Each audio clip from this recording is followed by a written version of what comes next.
मी कधी जिंकायला जातच नाही, कारण मला माहिती आहे आता किती सीझन झाले. मला फक्त तिथं टी-आर-पी वाढवायला जात आणि जे झोपलेले असतात त्यांना जागवायला पाठवतात. मला विसरायचं पण नाहीये त्याला. चांगले मोमेंट आहे माझे त्याच्याबरोबर. खरं तर अनेकदा सदस्य बोलत होते की राकेश बापटचा हा गेम राखीमुळे अप झाला. तुझं पर्सनल ह्याबद्दल मत काय? आणि अरे मी खूपच रोमॅन्टिक आहे. फक्त राडाबाज नाही. अनुश्री खोटाडी आहे. तिने स्वतः सांगितलं, हो मी खोटाडी आहे, हो मी आळशी आहे. तुला काय वाटतं कोण व्हावं बिग बॉस सीझन 6 मराठीचा विनर? माझा राकेश. हाय हॅलो नमस्कार, मी माधुरी वाडकर आणि तुम्ही बघत आहात नवराष्ट्र. मंडळी, आत्ता माझ्यासोबत आहे entertainment entertainment entertainment TRP queen आणि बिग बॉस मराठीची जाण राखी सावंत. राखी, सगळ्यात आधी तुझं नवराष्ट्रमध्ये मनापासून स्वागत करते. आणि काय सांगशील, खरं तर बिग बॉसमध्ये जशी तुझी एंट्री झाली, टी-आर-पी रेट जो आहे तो खूप धपाक्याने वरती वाढला आणि प्रेक्षकांचं खूप प्रेम मिळालं. एक जान आणलीस तू या बिग बॉस मराठी सीझन 6ला. तर जेव्हा जाणार होती तेव्हा डोक्यामध्ये असं काही होतं का की फक्त राडा करायचा आहे की जिंकून यायचंय? नाही, मी कधी जिंकायला जातच नाही, कारण मला माहिती आहे आता किती सीझन झाले. मला फक्त तिथं टी-आर-पी वाढवायला पाठवतात आणि जे झोपलेले असतात त्यांना जागवायला पाठवतात आणि राडा करायला. म्हणजे ते जे लोक आतमध्ये कंटेस्टंट असतात ते थंडे असतात. तर त्यांना कळवायला की मराठी बिग बॉस कसं खेळायचं म्हणून मला पाठवतात. आणि तू काय आणि मी थकले बाई, सांगू सांगू की मला एखादा दिवस ट्रॉफी द्या. हे लोक देतच नाही. आता मी ते सोडलंच आहे, ट्रॉफी जिंकायचं ते मन सोडलंय मी. आणि काय तू तिथे वेगवेगळे कॅरेक्टर प्लेस केले, म्हणजे जुली असो, मंजुलिका असो, आणि तो मेकअप सगळं काही तू स्वतःहून करत होती. कसं एवढं सगळं तुला सुचत होतं ग? मी खूप क्रिएटिव्ह आहे आणि मला आवडतं डिफरंट डिफरंट शेड्स दाखवायला. आणि माझ्या प्रेक्षक आहे त्यांना बोरिंग नाही मी करत. मी काही करून त्यांना मी एंटरटेन करते. म्हणून बिग बॉस मला दरवेळी पाठवतात आणि दरवेळी त्यांना छान छान एंटरटेन करते आणि लूक दाखवते आणि राडा भांडते. जसं तुझं खरं तर एंट्री, धमाका हे सगळं प्रेक्षकांना आवडलं. त्यासोबत रारा बॉन्ड प्रेक्षकांनी खूप प्रेम दिलं. मला ह्या बॉन्डबद्दल ऐकायला आवडेल. इव्हन तू निघताना सुद्धा म्हणाली बिग बॉसला की बिग बॉस मला आता परत बोलवू नका. मी येणार नाही. राकेश असेल तरच येईल. खूप क्यूट असा हा तुमच्या दोघांचा बॉन्ड होता. म्हणजे प्रेम दिसत होतं, भांडणं सुद्धा दिसत होती. आणि काय सांगशील, मला तुझ्याकडनं ऐकायला आवडेल. अरे राराने तर माझा काय सांगू आता, की खूपच इमोशनल आहे मी. आणि आमचं एक बॉन्डिंग आहे आणि माझं एक इमोशनल टच आहे राकेश बरोबर. तोही मला पसंत करतोय, मीही त्याला पसंत करते. लोकांच्या शब्दात मित्र, त्याला असं वाटतं किती प्रेम करा, हे करा, वन साइडेड असलं तर आपण मित्र आहोत. नाही रे, तसं नाही आहे. माझं वन साइडेड आहे तुझ्याबरोबर आणि मला खोटं सांगायला आवडत नाही आहे. मन लागले तुझ्याबरोबर, तर आता काय करायचं. मला माहिती आहे तुम्हाला नाहीच माझ्या आयुष्यात येणार आहे. माझ्याबरोबर तू लग्न नाहीच करणार आहे, कारण तुला नकार दिला आहे तुझ्या घरातून. मी ते व्हिडिओ पाहिलं, मला माहीत नव्हतं आतमध्ये. अगोदर तू सांगत होता की बाहेर जाऊन बघूया. पण आता मी बाहेर आले, मी सगळं बघितलं आहे की आई और बहिणींनी सांगितलं त्यांना की तुला आमच्याकडून सपोर्ट नाही आहे. तर राकेश त्यांच्या विरुद्ध जाणार नाही. ठीक आहे ना, माझं वन साइड असेल. बघूया कधीपर्यंत राहतं. विसरते मी कधीपर्यंत त्याला.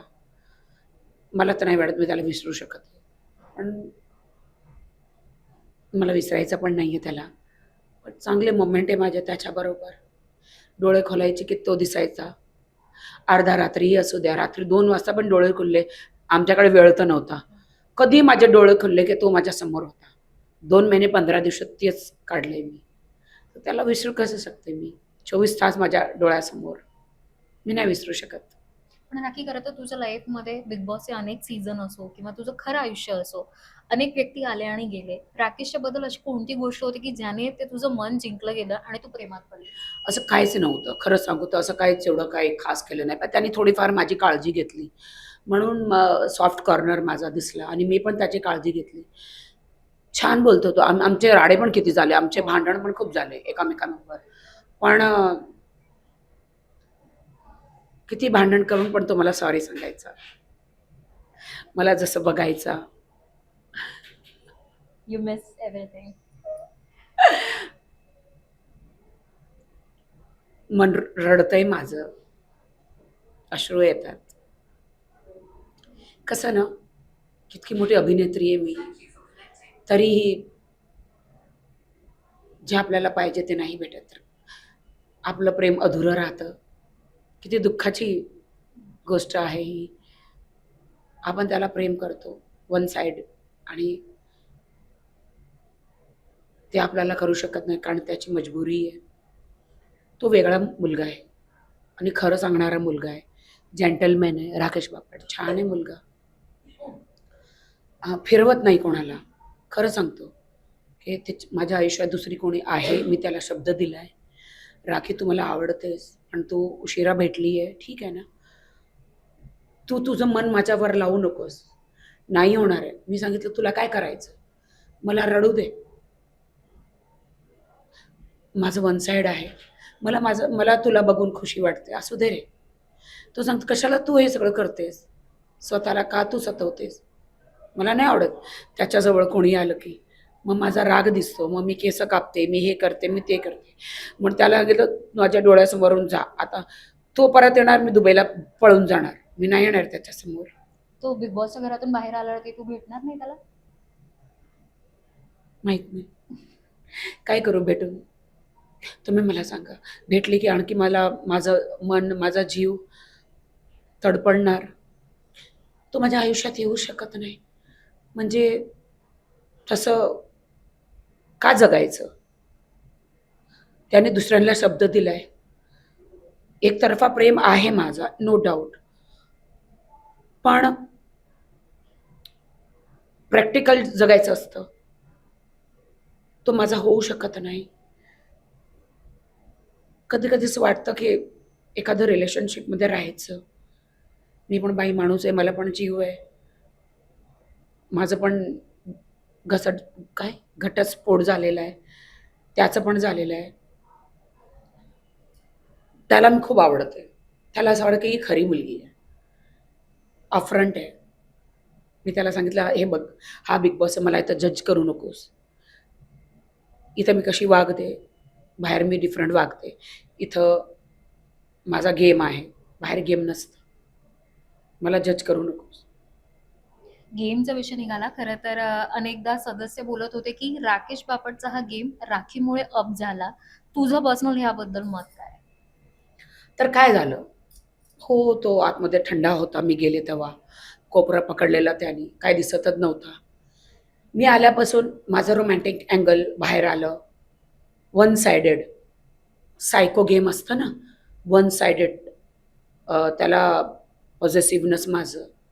लोकाला त्याचा गेम त्यांनी तोंडावर सांगितलं तर मी करू शकत नाही. त्याने माझा फायदा उचलला असता, त्याने नाही उचलला स्वतःची गेमसाठी. पण माझ्यामुळे आम्ही दोघंहीच दिसलो, फक्त तो नाही, मीही दिसली. मी राडा केला असता तर मी तर माझं पोझिशन टी व्हीवर घेतेच, माझी जागा. पण माझा प्रेम ह्यावेळी दिसला लोकाला, एक वेगळीच साईड दिसली. आणि अरे मी खूपच रोमॅन्टिक आहे, फक्त राडाबाज नाही रे. मी खूप टास्क करते, मी ब्लॅक बेल्ट आहे. मला रोमॅन्टिक साईड लोकांनी कधीच माझी बघितली नाही आहे. पण आहे, जशी मी आहे, आहे मी काय करू. तू खूप गोड आहेस, मी असंच म्हणेन. राखी, खरं तर प्रेक्षकांनी खूप प्रेम दिलं, पण घरामध्ये काही असे सुद्धा भांडणं किंवा किस्से झाले जेव्हा तुझ्या काही कमेंट्स होत्या, जसं की दीपाली सोबत असो किंवा रेवाच्या बद्दल असो किंवा अनुश्री बद्दल असो. रागात सगळं झालंय, सगळं रागात झालंय. आणि सगळं खरं आहे, खोटं मी बोलत नाहीये. जेही राकेशच्या जवळ येतात मग त्यांना मी तोडते. आणि रियालिटी शोमध्ये खरं होतं ना, आपला एखादा माणूस ते दुसरी मुली मला जाळवायला त्याच्या समोर येते, नाटकं करतात. राकेश कोणालाही प्रेम करत नाही, तो मला जाळतो. का असं कळतो जळवतो, का करतो असा? मग तू मला जळवतो, मग माझा रागी बघ. त्याच्यासाठी माझे केस कापले मी, आणि स्विमिंग पूलमध्ये उडी मारली, स्वतःला नॉमिनेट केलं, काय काय नाही केलं मी. तर तू असं रूप दाखवणार तर माझंही रूप बघ.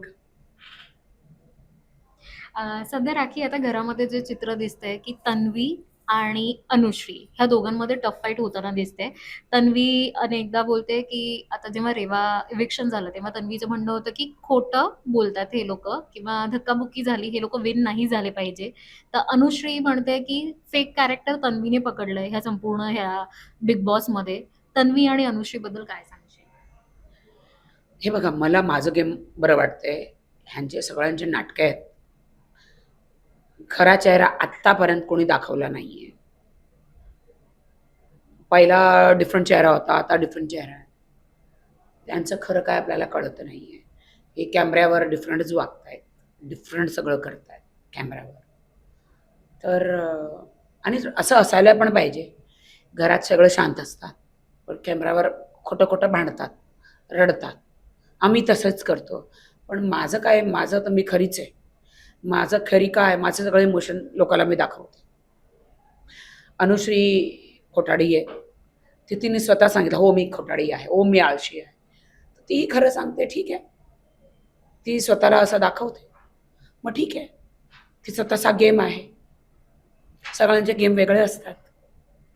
पण आता दीपाली, अनुश्री, विशाल सगळे तन्वीबद्दल बोलतायत की तिची नाती फेक होती, तिने आतापर्यंत जे कॅरेक्टर प्ले केलं ते फेक होतं. आणि तर तुला काय वाटतं? मी तर पहिला सांगितलं, हे काटा फक्त नावाचा आहे, टोळी फक्त नावाची. हे लोक एकमेकाला यूज करतात, नातं बनवतात. मला तो डे वन पासून माहीत होतं, म्हणून 100 वेळा मी सांगितलं, हे सगळं तुटणार, एक दिवस येणार, तुम्ही एकामेकाला मारून बाहेर काढणार. तसंच होतं. आता नाव ठेवतात एकामेकाला. बघा, तुला काय वाटतं कोण व्हावं बिग बॉस सीझन 6 मराठीचा विनर? माझा राकेश. राकेश. आणि समजा मी माझं सांगणार. Yes yes. जेव्हापर्यंत मी जिवंत आहे मी सांगणार. नशिबात सगळंच भेटत नाहीये, कधी काहीच भेटत नाहीये. सगळं तर नाही भेटणार. पैसे, धनदौलत, मनापासून कोणाला प्रेम केलेलं नाही भेटत. मी त्याला नाही भेटणार आहे. मला माझं मन नाही जाळवायचंय. मला नाही राकेशला भेटायचं. त्याने सांगितलं तो मला भेटणार आहे. पण मी सांगितलं नाही भेटणार आहे मित्र. आणि तू बिग बॉस मध्ये परत जाणार की नाही जाणार मग? काही माहिती आता कशा सांगू शकते. राखी, एक गेम खेळूया. मी तुला काही प्राण्यांची नावं देते. आम्ही खूप एन्जॉय केला तुझा तो टास्क, जेव्हा तू आतमध्ये जाऊन प्राणी शोधून येत होती. सो प्राण्यांची नावं आहेत काही, तर तुला हे ॲनिमल कॅरेक्टर कोणाला सूट होतं घरामध्ये ते सांगायचंय. सरडा म्हणजे जो रंग बदलतो. सरडा, हम्म. ते तर राकेश बापटला दिलेला आम्ही. आणि तो रंग बदलतो माझ्याबरोबर. कधी छान राहतो, कधी रागात येतो, कधी प्रेम करतो खूप, आणि कधी सांगतो अरे मी तर गंमत करत होतो. तिची बहिणीलाच सांगितलं त्याने की तुला नवी वहिनी कशी आवडली माझ्यासाठी. आहे ते प्रमो तुम्ही बघितलं. तर त्यावेळी मला गुदगुदी झाली की हा माझ्यासाठी विचार करतोय, मला किती प्रेमाने बोलत होता. मग नंतर मी प्रमो बघितलं, कळलं की अरे हा तर सगळ्या मुलींचा पाठीमागे लागतोय, माझ्याबरोबर पण हा असं करतोय. मन खूप दुखवलं. म्हणून सरडा तू त्याला ॲनिमल कॅरेक्टर देते. तेव्हापर्यंत मी त्यातलं मन दिलेलं, मग ते परत घेऊ शकत नाही. कोशिश फार केली की मी परत माझं मन घेऊ, तोडलं पण. मी नाही भेटणार आहे, मी त्याला नाही भेटणार. नाही भेटणार. तो मला असंही तो मला आपणू शकत नाहीये. त्याच्या फॅमिलीनी सांगितलंय, आम्ही ब्राह्मण फॅमिलीचे आहोत. आणि त्याला मी कॉन्ट्रोवर्शियल गर्ल आहे. मला गर्व आहे माझ्यावर. मी माझं कॉन्ट्रोवर्सीज आणि कॉन्ट्रोवर्शियल गर्ल आहे. मी असं करूनच मी माझं फॅमिलीचं पोट भरलंय आणि मला स्वतःला पुढं वाढवलंय. मला तर माझ्यावर गर्व आहे. मी काही केलंय ते. ओके, जर मी नेक्स्ट सांगते मगर, क्रोकोडाईल. म्हणजे आपण बोलतो ना की मगरीचे आसू, खोटे अश्रू, खोटं खोटं रडणं. तन्वी कळते, खोटं खोटं रडते ती. ओके. फॉक्स, कोल्हा. चतुर. चतुर चतुर चतुर दीपाली. ओके. स्नेक, जो गपचूप येतो आणि मागून वार करतो किंवा दंश करतो. स्नेक. नाही, स्नेक कुठलंही मीच आहे. हा. नागिन. नागिन, मी समोरून येते, मागून नाही येत. मागून नाही येत. पोपट जो म्हणजे स्वतःचं डोकं नाही वापरत, समोरचं दुसरा जे सांगतोय तेच बोलतो. टोळी टीम. ओके. टोळी टीम म्हणजे टोळी टीम मध्ये मग सगळेच की विशाल, अनुश्री अ, आणि अनुश्री, रुचिता, सागर. ओके. लायन कोण वाटतंय तुला या घरामध्ये आहे? विशाल पण आहे, तन्वी पण आहे. ओके. थँक्यू राखी. खूप छान असा छोटासा संवाद झाला. काय सांगशील जाता जाता तुझ्या सगळ्या प्रेक्षकांना, फॅन्सला? मला हे सांगायचं की माझ्या राडा बघू नका. ते माझं कंटेंट आहे आणि ते माझा गेम आहे. टी व्हीवर मी काहीतरी वेगळं करणार तरच ते मी दिसणार ना. का तुम्ही मला बघणार? कारण मी काहीतरी वेगळं करते. तर असंच मला प्रेम करत राहा आणि माझ्या बापटला वोट द्या. तरी मी जाता जाता पुन्हा प्रश्न विचारला, तू बिग बॉस मध्ये जाणार का नाही जाणार? कारण सगळ्या प्रेक्षकांना तू शेवटी जाताना जे वाक्य बोलली आहेस की बिग बॉस आता राकेश असेल तरच मी येणार, नाही तर मला बोलवू नका. बिग बॉस मला कधी जिंकवत नाही. मला रडायला येतं. दरवेळी मी मेहनत करते, इतकी मेहनत करते, मला कधी जिंकवत नाहीये. मग फक्त TRP साठी का जायचं? आणि अरे मला तुम्हाला काढायचंय तर फिनालेच्या 2 दिवसा अगोदर काढा ना. एवढी का तुम्ही माझी बेइज्जती करतात? इज्जतनी पाठवतात आणि बेइज्जतीने काढतात. यावेळी तर पेटी पण नाही दिली. हो, 7 लाख तू विन झाले पण ते तिथे गेले. हो. सो त्यावेळेला आणि मला यावेळी राकेश दिलं. त्या सगळ्यापेक्षा जास्त किमती आहे माझ्यासाठी. सो यू वॉन्ट की बिग बॉस फिनाले पर्यंत ऍटलीस्ट तू हवी होती टॉप 5 मध्ये, आणि तिथून मग वोटिंग जे झालं असतं ते झालं असतं. हो, कारण की राकेश सांगत होता ना की तुला मी तन्वी आणि राकेश सांगत होते की मी तुला नाही बघत फिनालेमध्ये. तर ते खरे झाले आणि मी इतकं TRP दिली, बिग बॉसने मला बाहेर काढलं. म्हणून मला बिग बॉसमध्ये आता नाही जायचं. Thank you Thank you. Thank you once again.